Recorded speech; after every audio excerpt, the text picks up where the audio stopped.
आवाज जनादेश में आपका स्वागत है। मैं हूं आपके साथ रीना। कुछ दिन पहले अपने हकों के लिए लाभबंद हुए एशिया की सबसे बड़ी ट्रक परिवहन के ऑपरेटरों के मुद्दे फिर से गरमाने शुरू हो गए हैं। मंगलवार को पूर्व में रहे बीडीटीएस के पूर्व में रहे प्रधान लेखराम वर्मा व वर्तमान सदस्य के अलावा कार्यकारिणी सदस्य अनिल कुमार हैप्पी, सुरेश चौधरी, गंगाराम ठाकुर, कुलदीप ठाकुर, राकेश ठाकुर, कमल किशोर, राजपाल ठाकुर ने प्रेस वार्ता कर एसीसी सीमेंट फैक्ट्री प्रबंधन पर प्रशासन की मध्यस्थता में बीडीटीएस के साथ हुए अनुबंध को पूरा न करने का निशाना साधा। उन्होंने कहा कि एसीसी सीमेंट प्रबंधन ऑपरेटरों के साथ अनुबंध पर अनुबंध करके वादा खिलाफी कर रही है। एसीसी प्रबंधन ने पंजाब के बंद पड़े कुछ डंप की डिमांड शुरू करना और अप्रैल माह से सीमेंट धुलाई में मिलने वाली सालाना हाइक भी देने की बात कही थी, जो आज सब झूठ साबित हुआ है। उन्होंने कहा कि उपायुक्त बिलासपुर की मध्यस्थता में एसीसी प्रबंधन और बीडीटीएस में मांगों को लेकर मिनट्स तय किए गए थे। वहीं पर ऑपरेटर्स की मांगों के अनुसार पुराने बंद पड़े डंप मोरिडा, नानकपुरा, लुधियाना, पठानकोट, पंचकुला, जलंधर इत्यादि बहाली का झूठा झांसा देकर गुमराह किया है। सीमेंट अनलोडिंग उखली, धनोटू, बग्गी, हिमाचल डंप पर रिक्वायरमेंट अनुरूप ही सीमेंट डिमांड करने की बात रखी थी और आज भी गाड़ियों में 3-4 दिन तक खाली नहीं हो रही है। इसके अलावा हिमाचल के लंबी दूरी से स्टेशनों की डिमांड भी नहीं दी जा रही है। इस मीटिंग के माध्यम से ये कहना चाहता हूं कि तमाम ऑपरेटरों को ये जानकारी होनी चाहिए कि ये जो हमारा पिछले दिनों स्ट्राइक क्यों करनी पड़ी थी, ये तानाशाही रवैया इंडस्ट्रियलिस्टों का सबको पता, बीडीटीएस मैनेजमेंट को पता था, लेकिन इन्होंने बात लास्ट एंड तक नहीं बताया।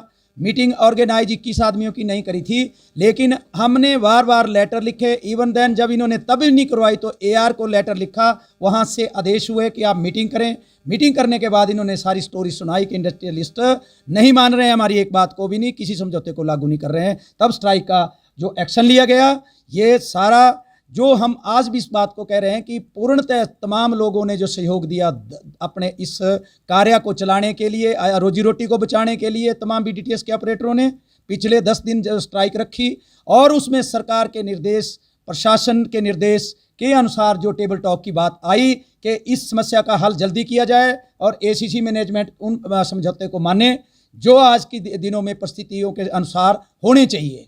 तो उन्होंने जो बात मानी, आप पिछले दिनों जो 19 तारीख को 23 दिन पहले जो समझौता हुआ, उस समझौते में जो बेसिक समझौता था उसको लागू कराने के लिए ये समझौता 19 तारीख का समझौता 5 पॉइंट पर जो हुआ था उसको भी लागू नहीं किया जा रहा है, नज़रअंदाज किया जा रहा है। ये भी एसीसी मैनेजमेंट इतना धोखा दे रही है, इतनी निरंकुश औरंगजेब सरकार बन गए, मैनेजमेंट बन गई है कि ये सरकार को भी नहीं, ये उसके निर्देश को भी नहीं और उसके कहे को नहीं मान रही है और वो प्रशासन के द्वारा किए गए समझौते को भी नहीं मान रही है। बीडीटीएस को तो कहीं मान ही नहीं रही है।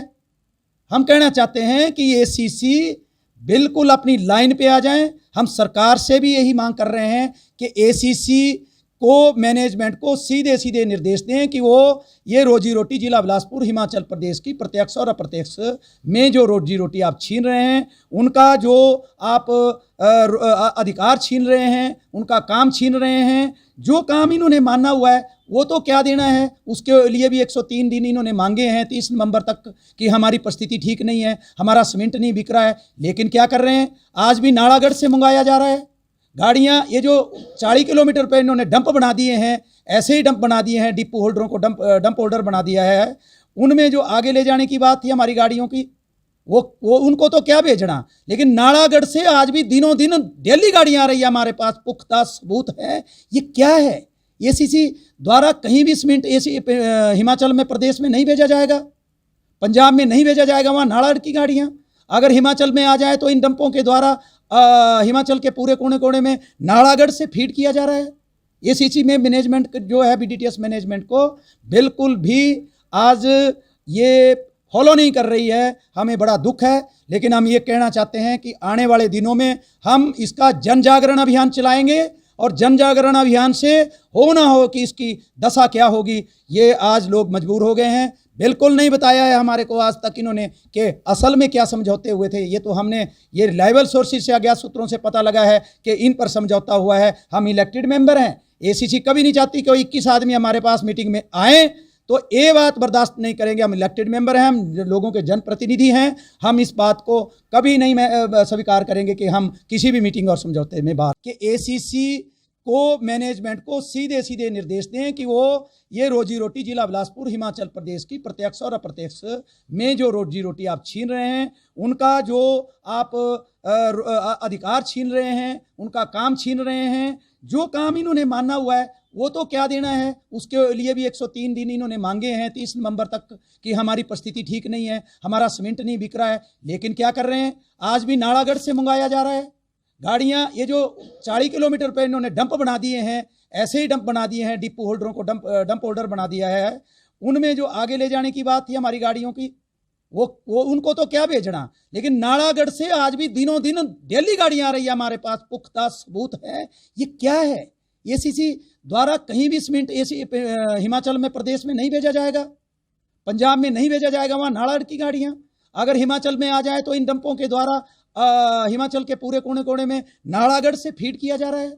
एसीसी में मैनेजमेंट जो है, बीडीटीएस मैनेजमेंट को बिल्कुल भी आज ये फॉलो नहीं कर रही है। हमें बड़ा दुख है, लेकिन हम ये कहना चाहते हैं कि आने वाले दिनों में हम इसका जन जागरण अभियान चलाएंगे और जन जागरण अभियान से हो ना हो कि इसकी दशा क्या होगी, ये आज लोग मजबूर हो गए हैं। बिल्कुल नहीं बताया है हमारे को आज तक इन्होंने कि असल में क्या समझौते हुए थे। ये तो हमने ये रिलायबल सोर्सेज से अज्ञात सूत्रों से पता लगा है कि इन पर समझौता हुआ है। हम इलेक्टेड मेंबर हैं, एसीसी कभी नहीं चाहती कि 21 आदमी हमारे पास मीटिंग में आए, तो ये बात बर्दाश्त नहीं करेंगे। हम इलेक्टेड मेंबर हैं, हम लोगों के जनप्रतिनिधि हैं, हम इस बात को कभी नहीं स्वीकार करेंगे कि हम किसी भी मीटिंग और समझौते में बाहर रहें।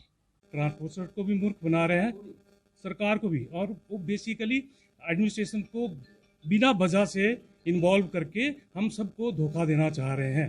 वो लोग वेट कर रहे हैं कि कब 4 लेन आएगा और कब हम ट्रांसपोर्टर्स का खून चूसना स्टार्ट करेंगे दोबारा से। ये जो एग्रीमेंट हुआ था, मेमोरेंडम अंडरस्टैंडिंग हुई थी, ये एटलीस्ट 30 डेज़ की दी थी, 103 डेज़ के लिए थी, सॉरी, एंड ये 30 नवंबर को ख़त्म हो जाएगा। इसमें 5 जो पॉइंट थे जो हमने पहले भी रिपीट किया, इसमें सबसे बेसिकली पॉइंट था हमारा फेड्स का, जो एनुअल हाइक होती है हमारी एनुअल हाइक होती है, जो हमारे गाड़ियों में कुछ पार्ट्स डलते हैं, उनकी जो बेसिकली साल के बाद हाइक होती है, उसकी बेस पे हमें उसी रेशो में हमें हाइक मिलती है एनुअली, और वो 1 अप्रैल से मिल जाती थी, और काफ़ी 5-6 साल से एक ट्रेंड बना था, वो भी 1 मंथ मिल जाती थी।